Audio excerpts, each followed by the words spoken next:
Hey, internet people. Probably going to be a train wreck of a review. Can't talk today. Because I am in the car again. We're doing another car review. Looking at the old VanPelt ring spinner here. And, yeah, I just feel like it's, we're going to have shaky cam in my lap. And just, it feels like it's going to be a train wreck. But the spinner is not a train wreck. So look at the lovely little box they shipped this in. I should also say it comes with those really nice Fidget HQ pouches. I'm not sure why it's coming with a Fidget HQ pouch. I'm assuming that that's some sort of collaboration of some sort. I just wasn't aware of that being really a thing. So let's take a look. Oh, look at that. So lovely looking little spinner. And as always, again, nice packaging. The box has got that felt lid like we saw with the gyro kit. So you can tip it upside down. Makes it just a little easier to get out because it's kind of hard to get out of there. But before we finish taking it out of the box, if you put it right in the middle of the box,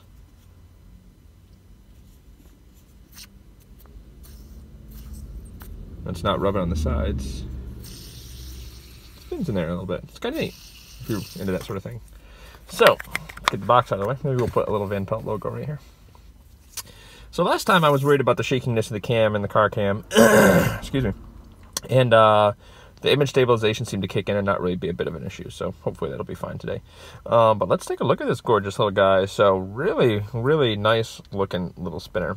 So we've got some excellent knurling on the side here. And it looks pretty aggressive, but it feels really nice and smooth. There's not anything really crazy there. We'll get more into that. We've got these nice little half circles on the side with these little circles, kind of a signature VanPelt design. They put that in a lot of their spinners. And I should say this is stainless steel, not aluminum. And, sorry about the clearing the throat. And nice brass buttons, brass ring. Now they do this in a black finish as well. I didn't see the option when I ordered it, so I'm not sure what the deal is with that. But you can get that with like a black finish on top, and then where it's obviously machined out will be, the silvery stainless steel color. So first and foremost, let's talk about this since we got the buttons on. We've got this. Every time I look at this, it looks different. Sometimes it looks like two W's, like a W mirrored upside down. Other times it looks like two V's, like a V this way, and then a V overlapping, which I'm assuming since it's VanPelt, it's supposed to be overlapping V's, but I don't know for sure. But VanPelt Innovations, nice real solid buttons. Something else that's real subtle, if you look in the light, see that? See how the light's changing a little bit? It's a very subtle, very slight dish. I didn't even realize there was a dish on this at first, but it's very slight, but it gives some really nice nice grip. So this if you don't like ring spinners, and I probably should open as well with, I guess it's a little too late, 3 minutes in to open with, but I'm not a huge ring spinner fan. I've got a steel flame, a decent quality steel flame clone knockoff that I got from the Daily Fidget's Got Talent, and I've got that loophole. I feel like there was a third one somewhere in there, but anyway, they're all right. I do really enjoy and appreciate, especially the loophole when I first got it, but I don't find myself wanting to carry it. When I carry it and I use it all day, I really get it, but it's one that doesn't have me like wanting to carry it when I leave the house. So, but as a micro spinner, this is a fantastic little micro spinner. So with all this knurling on the outside and this, I guess not knurling, little circles, and this knurling here though, plenty of grip, can do really good spins anyway. Just rub my finger along the outside, can push it really well. Because it's that large style bearing, it's got some nice feedback. I should say when I got it, and this isn't necessarily a knock on VanPelt or anything, but when I got it, the bearing needed to be cleaned. It was a little rattly and a little noisy, but that's kind of par for the course with bearings.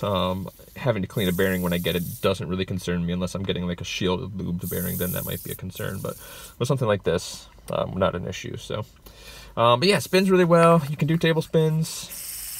This has the same size 19mm hole as the loophole. I meant to bring my loophole today. Another reason why I guess this is a train wreck of a review. But I didn't bring that with me, the loophole. But the loopholes, I have the one with the buttons, but the buttons fit. It's the same size, essentially slugs, so I'm sure the slugs would fit as well, which is kind of nice. Plus, you would have these buttons to put on your loophole, which these do fit on the loophole really nice. Now the loophole buttons, they kind of come out and they're a little wide and they rub a little, so it's the same size and they technically fit, but you can't really use the loophole buttons. But the slug, I'm sure would be fine. Any 19mm slug should work. So really good for fidgeting any way you want, right? It's just a round piece. It's mini, it's small. So if you like mini spinners, even if you don't like ring spinners, you want to grab this guy. Something else that you can do that you can't really do, I mean, I guess you can with the buttons, but this has this little knurling that your fingers, I don't know if they actually really catch on the side of the buttons, but maybe with a logo on top. Anyway, I don't have a problem grabbing it with like 2 fingers and spinning the button, which is kind of an interesting, you know, something that's a little different because of the wider bearing in there. I don't know if it's a different kind of satisfying feel, where I've never really felt the need or enjoyed necessarily doing that with like a micro spinner or any spinner really, just spinning the buttons. But for some reason with this, spinning the buttons is nice. So, all right, let's pop it off. Now, in taking this off, I want to talk one thing real quick about putting it back together. Now, it seems to be getting less and less of an issue, but when I first started putting this back together, I found it quite a problem to thread. Like, it really wanted to not thread easy, like that just threaded together nicely. But I really found like it wanted to be off, and it would kind of get locked up more than a lot of other things. Like, that's obviously an exaggeration, but you try and turn that on like that, and it would just have trouble setting. But now it's not really an issue, but I did again find that a struggle early on. So I don't know if there was just the metal, especially brass, being soft, getting broken in, or whatever you want to call it. But we'll put the slug buttons away, and then let's look at the spinner here proper. So you're going to notice a couple little things in there. We'll talk about that in a minute. But this fits, it's 19 millimeters, so it fits pretty much exactly like a loophole does. If I really jam it on this finger, sometimes I can get it on, but we're not going to do that too much. But I can jam it on the ring finger, not too much of a problem. And spinning with a thumb is pretty nice. I can't really get enough leverage to really get a good spin with my ring finger. I can do it a little bit with the pinky, but it's not kind of like an exciting fidget feel. So we're going to pop that off. But it does fit there for me. But we're sitting right here. Now, I forgot to bring my scale. Remember what I said, train record of a review. But this is a lot lighter than the loophole. So where the loophole felt like it was really going to fall off my finger like this, I don't find that with this one. So for me personally, again, my skinny fingers, big knuckles, this gets, you know, as, I think is it Glenn? Someone likes to call me Nux, because on the loophole video, I talked about my little tiny bits of hair getting stuck in the spinner when it was up there. Hairy knuckles, old Nux. Anyway, yeah, so I don't find that this wants to fall off my finger. I feel pretty comfortable just spinning this like this without much issue.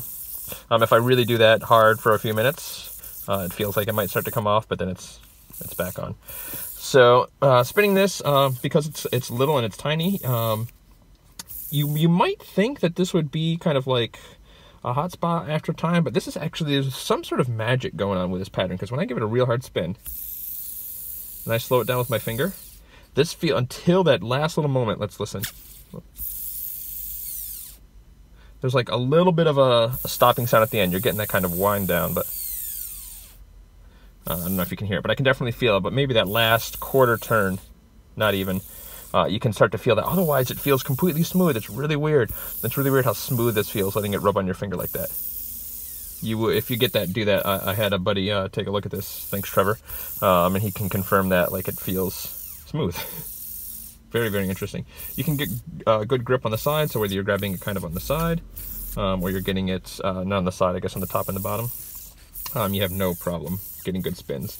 And again, it's small, so it's not like it's really big and obtrusive on your finger, so you can kind of do a lot of the normal tasks you would do. You don't feel like you got to get your finger out there or anything. So I imagine this probably feels very similar to what a mini loophole would feel like. Again, I don't have a lot of ring spinners to compare it to, but this is by far of the ones I've tried my favorite. So let's open it up. So this is something else I really like. Ready? Oh, how do we open this up? Oh, it's just on threads. Now, pardon me, we're going to be here a while, because it's got super fine threads, so you got to turn it for what feels like an eternity. Eternity, huh? Huh? Huh? Still turning, still turning, still turning, still turning. There we go. So if you look, a couple things, but look how fine those threads are, right? So you really got to turn it to get it out. Now, if you notice, a couple little pieces of paper fell out. And the reason for that is the bearing is just ever so slightly. See if I can really show you. It's ever so slightly loose. See that gap right there on that side by my knuckle? It's ever so slightly loose. In fact, it's so close that if I put a piece of paper on the outside, it actually deforms the bearing just enough for it to spin a little weird. You can definitely feel that in the spin, like the extra pressure. So what I had was, it's a little bit loose that way, and if you look at it this way, the retaining ring is ever so slightly taller than the spinner. So it's just, this ring is just a little too tall and a little too wide by like a fraction of a millimeter. I will also say that I've done a similar thing on this brass ring. This brass ring fits pretty close, but we've put a piece of paper in there just to wedge it. Actually, I wanted to take that out. I wanted to see if, yeah, so you can kind of spin this without the bearing in there, without that piece of paper in there. You can also leave that off. So it's kind of nice. It's kind of modular. When putting this on, especially something threaded this tight, you should turn back until you kind of hear it click. Boy, we're already at 10 minutes.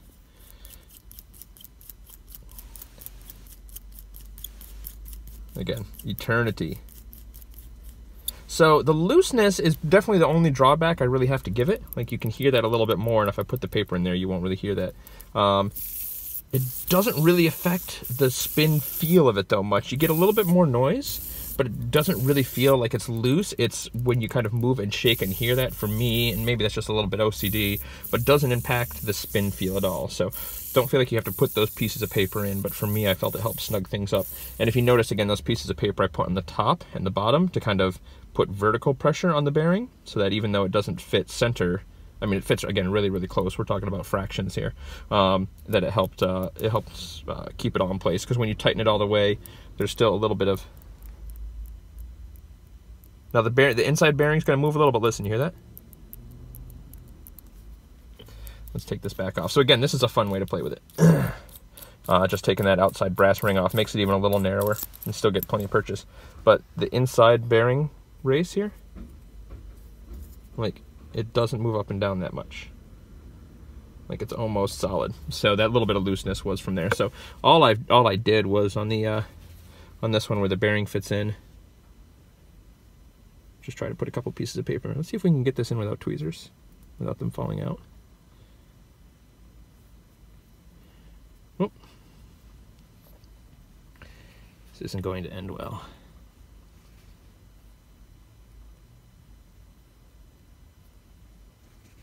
Can we get the last one? Oh.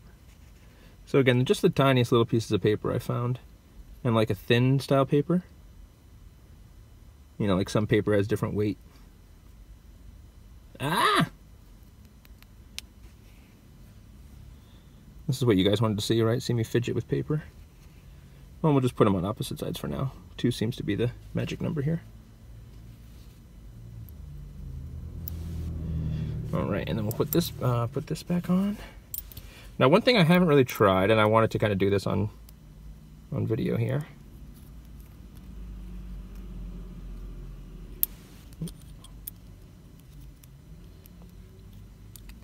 Sorry, it's not this difficult to put together. The combination of the paper and then me trying to hold this in a weird angle to do this on camera. But we're not big on doing cuts and edits around here, are we, internets? Not on Hobby Timmy's channel, not on my watch, boys and girls.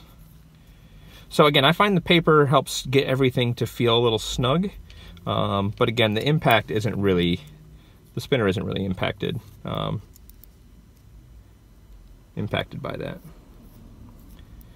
that little tiny bit of looseness. Ah, my paper's coming apart. Well, it's still in there.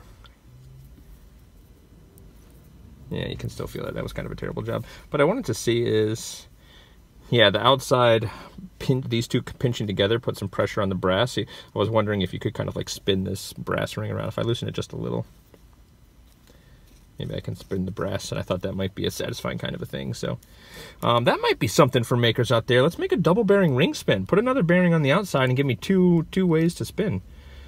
That's actually something I've been thinking as a concept of having like a spinner with something kind of sticking up in the middle on like an R188, and then having that in the middle of something like this.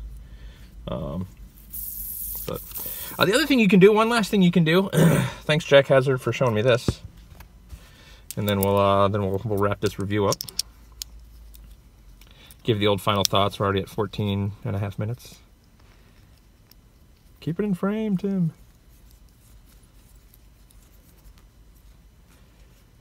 All right, so if you give it a good spin, woo! Did you see that? Woo! Look at it go. So it works a lot better on a desk, trust me. That probably shook the camera a lot. So VanPelt ring spin. What can we say about this guy to wrap up? So positives. Quick recap for everybody at home. Really beautiful looking design. Really great little slug button that also works in other spinners. Really excellent texture here. Not a hot spot to be found, despite looking like it would be pretty sharp. Just not a problem. Your fingers don't rub into it enough to be a problem, I think, even if it were a little sharp. Really nice knurling on the outside here. Really well done. Feels really cool effect of feeling smooth. Spin times, we're not even really going to worry about that. Maybe a minute. You know, it's a ring spinner. It's got a big bearing, so we're not too worried about that. Really small, lightweight design, makes it super fidgetable on the hand. So really enjoy this one. Really appreciate this one. It's nice, and 50 bucks too. If I didn't say, like, it's a steal, I think, at 50 bucks for US design. So that's kind of on par. A little cheaper than what some of the stuff from Loophole is, although I don't know what their minis are going for. And then you know, in the neighborhood for what Ultra Spinners is doing as well. So I should try those too, but I haven't. Negatives, the only real big negative thing I can see is that it's a little loose without putting the paper, like little paper wedging thing in there. But it still gets the old 2 awkward thumbs up endorsement. So if you guys have been thinking about this, get on it. I think VanPelt is one of those really underappreciated spinners out there. All the stuff they make, you know, it's got a very distinct aesthetic. So if you don't like the aesthetic, that's one thing, but they're really nice. It's a really nice product that they've got over there, and a really nice quality. And I like what's going on over at VanPelt. So yeehaw. And some nice innovative stuff again with that gyro kit. Nobody else does anything like that. So cool. All right, internet. There it is. The VanPelt ring spinner thingy. Peace. Almost forgot kisses. Kisses.